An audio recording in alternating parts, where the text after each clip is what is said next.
Joesph, a miracle child, is about to be born in Canaan. Let us join his father Jacob as he awaits his son's birth. Jacob paces in the darkness, listening for any slight sound. His family settlement is still, as his other sons wait too for the newborn's cry. Jacob wonders what could be taking so long. Judah, one of Jacob's older sons, watches his father fondly. Look at yourself, Father. You would think this was your first child. Tell me, were you this nervous when I was born? Well, yes and no. It was different with your mother. But with Rachel, we gave up hope. We were told she could never have children. Just then, a baby's cry rises in the night. My boy. As Joesph grows, Jacob reminds him again and again Joseph's life will always be different from his brothers' lives. Their work is with the sheep herd. Joseph's work is with his studies. Joesph, God has a plan and a purpose for you. You're not like the rest of us. So while his half-brothers play ball, Joesph studies the scrolls. While the others tend the sheep, Joesph practices his writing. And while his brothers' backs are bare to the hot sun, Joesph wears a new coat. With loving hands, Rachel has woven threads of blue and gold and red into a coat that shows how Joesph has been set apart. When Joesph tries to join his brothers' work or games, they want no part of him. To them, Joesph is spoiled. He is their father's favorite son. Judah! Simeon! What are you doing here? Don't you have some scrolls to read or something? The brothers' hurt and anger grow when Joesph tells them of his recent dream. Come on, Joesph, tell us. We're dying to hear about it. Joesph says that first he dreamed that he and his brothers brought sheaves of wheat to a field. As Joesph watched, his brothers' wheat bowed down to him. Then Joesph dreamed that he saw 11 stars and the sun and the moon bow down to him. We can't ignore these dreams. There could be a message here. The brothers do not like these dreams. Joesph seems to think he is higher and mightier than any of them. I've had enough of this. Don't get mad at me. I didn't ask for them. Joesph! Boys! Apologize to each other. Worse yet, their own father seems to think that Joseph's dream is a sign of great things to come for his favorite son. Joseph's brothers become so jealous that they begin to plot against him. One day, Joesph overhears their harsh plans. His brothers slowly surround him. Hey, everybody! The little spy is back. I'm spying. I just Did wanted to... Father tell you to check up on us? No, maybe this was a mistake. I just want to... Report on us to Father? You look at scrolls all day while we're covered in sweat. Why is that, Joesph? Is it because we don't have pretty coats like you? They back Joesph into a deep pit and leave him there.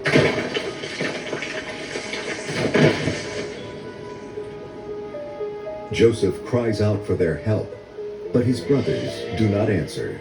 Somebody! Please! Don't leave me here alone! Alone and afraid, Joesph watches the sunlight fade into darkness. As he huddles against the rough wall of the pit, a rope lowers in front of him. Joesph grabs it and climbs out, certain that his brothers will be waiting. But at the top of the pit, slave traders seize Joesph and tie his hands. Hey! Hey! What are you doing? Ow.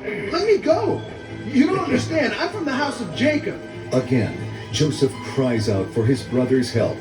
His brothers come forward, but only to accept the silver that the traders pay them. Joesph realizes with horror that his brothers have sold him. No. Help me. Judah. Judah, help me, please. Judah, we can't turn back now. We've gone too far. I'm your brother! I'm your brother! Half-brother.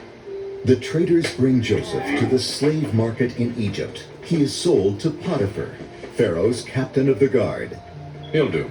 Potiphar's servant dresses Joseph as an Egyptian so that he will fit into Pharaoh's world. Joseph takes care of his master's fields and vineyards and household. Joseph succeeds at all he does, proving to Potiphar again and again that he is a wise and trustworthy servant. You've done well. What's your name? Joesph. Joseph. You're an educated slave. Where did you learn? My father taught me. He taught you well. Potiphar's wife Zuleika also comes to notice and admire Joseph. She asks her husband to allow Joseph to work for her in the banquet hall. There, Joseph meets Auberjonois, Zuleika's kind and beautiful niece. Joseph becomes more than a servant in Potiphar's household. He is treated like a member of the family, with all of its privileges and duties. Joseph is pleased with his new life, but he still thinks of his parents and brothers in Canaan. To keep them close in heart, Joseph paints a mural of his homeland. One night, as Joseph works on the mural, Zuleika visits him. She wants Joseph to betray Potiphar's trust in him. No, this is not Joseph. No, I will not betray my master. When Joseph refuses, Zuleika pretends that he has harmed her. As Joseph runs away, Zuleika screams for Potiphar and lies about what Joseph has done. No other slave was ever given this opportunity. I gave you my trust.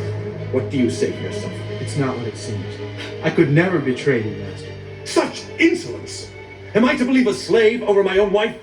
I swear I did nothing to betray you. Silence! Potiphar has Joseph thrown into prison. Joseph pleads with his master to believe that he is innocent. But the only ones who hear his pleas are his fellow prisoners and the rats that scurry in the darkness. Pharaoh's cupbearer and baker share Joseph's prison cell. One morning, the cupbearer tells Joseph about a strange dream he had. Joseph listens carefully. He comforts the cupbearer with his understanding of the dream. The cupbearer will soon be released. In 3 days, Pharaoh will bring you back to the palace, a free man. The baker then tells Joseph his dream, hoping for equally good news. But Joseph must tell the baker that his dream has a grim meaning. In 3 days, he will die. 3 days later, both prisoners learn that Joseph was right. They are taken away, and Joseph is left alone in the cell. Tell Pharaoh about me. I will. Don't forget me! No one seems to remember that Joseph is in the prison, or that he exists at all. Guard! Tell them I'm still here! Answer me! No one cares. The silent darkness of the prison crushes Joseph's spirit. In anger and despair, Joseph shouts at God. Why has God given him so much, only to take it away? Joseph cannot understand. God, why are you doing this to me? Do you hear me? Any kindness you take away. You were the one who gave me the dreams. You brought me the gift. Some gift. My dreams are lies. What have I done to deserve this? Then Joseph notices a small tree that has somehow found enough light to grow in the prison. Joseph nurtures the tree and watches it become stronger and taller. He realizes that he too can grow if he just trusts in God. Although Joseph remains a prisoner, his faith sets his spirit free. One day, the door to the prison creaks open. As Joseph blinks in the bright light, he is summoned to the palace. Pharaoh has learned of Joseph's gift for explaining dreams. Weary from 2 dreams that torment him, Pharaoh commands Joseph to tell him their meaning. In Pharaoh's dreams, Joseph sees Egypt's dark future. After a period of plenty, Egypt will suffer a great famine. Pharaoh's dreams are one. The healthy cows and ears of grain are 7 years of abundance. But the sickly cows and the withered grain mean 7 years of famine will follow and destroy the land. Egypt may not survive. Pharaoh asks Joesph how he might avoid the coming famine. Joesph explains that if Pharaoh prepares now, he will keep his people from starving later. You must find a man you can trust. During the years of plenty, have him collect 1/5 of the grain from every field and store it under guard. Then during the years of famine, give it back to the people. Joseph's words give Pharaoh hope. Pharaoh entrusts the future of his land to Joesph and tells all of Egypt that Joesph is second now only to Pharaoh. As Joesph foresaw, Egypt has 7 years of plenty. Under Joseph's direction, great storehouses are built to set aside portions of the harvest. These plentiful years are happy ones for Joesph. Auberjonois, who cared for him and fed him while he was in prison, works by his side. In time, they marry and have 2 children. But in the 8th year, drought withers the land. Joesph carefully rations grain and keeps many from starving.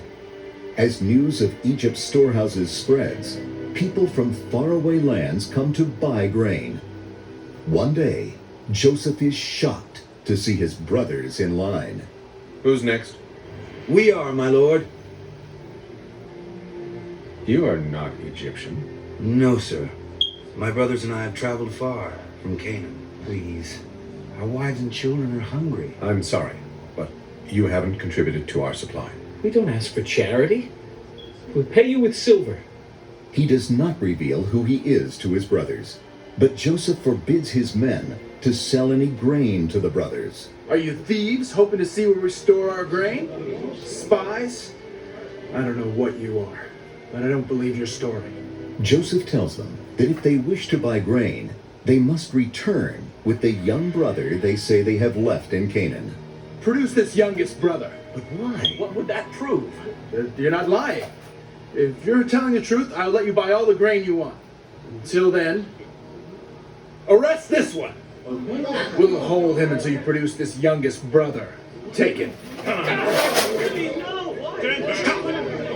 Judah! Oh, help me! No. Let's go! Auberjonois does not understand Joseph's harsh actions. Bowed in sorrow and anger, Joesph confesses that the Canaanites are his brothers, the brothers who betrayed him. When his brothers return from Canaan, Joesph questions Benjamin, who was born to Rachel and Jacob after they lost Joseph. As the brothers exchange guilty looks, Joesph learns that they have lied to Jacob and Rachel about his death. He also sees that Benjamin is precious to Jacob, just as Joesph once was. So, Benjamin, tell me of your mother and father. My mother is no longer alive. Oh. I'm sorry. And your father? He's worried I'm here. Why is that?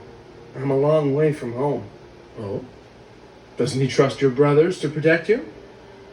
He likes me to stay close by. Really? Why is that? A long time ago, he lost his youngest son. Well, I'm sorry to hear that. How did that happen? He was killed. Killed? How? By wolves. Wolves? Yes. It broke my father's heart. Well, must have been very hard on your brothers, too. They never speak of it. Don't they? Still, Joesph does not reveal himself to his brothers. Abruptly, he tells the brothers that they are welcome to share in a feast. While the others eat and drink, Joesph bitterly observes the brotherly love they had never shared with him, and makes a plan to repay his brothers for what they had done to him. After the feast, Joesph orders his guards to seize his brothers. Auberjonois watches her husband in horror as he accuses his brothers of stealing from him. The brothers do not understand. One by one, the sacks of grain that Joesph had given them are opened. From Benjamin's sack, Joseph's royal goblet falls to the ground. One of you has stolen from me. The favored one. I didn't take it. Arrest him. For what you have done, you will be punished. Put it in there. Joesph orders his guards to take away the young boy. As Benjamin fearfully struggles against the guard, Joesph sees himself, years before, struggling against the slave traders. The brothers beg Joesph to take one of them in Benjamin's place. Stop! Take me instead. I beg you. No, take me. Take me. Take me. Take me. Take any of us, Your Grace, but please, let the boy go. But Joesph pretends not to understand their concern. The brothers look to one another in shame. Finally, Judah confesses that their jealousy led them to destroy another brother's life many years ago. You would sacrifice yourselves for a half-brother who's spoiled by your father? Yes. Why? Why should you care if I take him? Beat him, make him a slave. Because I will not make my father suffer again. Again? What do you mean, again? Our brother was not killed by wolves. We were blinded by jealousy and sold him into slavery. We can't go back without the boy. My father could not bear it a second time, and neither could we. If anyone is to be punished, it should be us. Now it is Joseph's turn to feel shame. His desire for revenge drains away, and he tells the brothers he will not harm them, or his own father. The brothers gasp as Joesph takes off his Egyptian headdress and reveals himself. Judah asks Joesph to forgive them. Joesph tells his brothers that he already has. Now it is his turn to ask their forgiveness. Joseph, can you ever forgive us? I already have. Can you forgive me for thinking I was some miracle from God? But you are a miracle. God sent you to save our family and all of Egypt, and you did. Joesph invites his brothers and their families to live with him in Egypt. His brothers return to Canaan to tell their families and Jacob the good news. Patiently, Joesph waits with Auberjonois and their children for their return. When Joesph sees their caravan arrive from Canaan, he runs to his elderly father. Father! Father!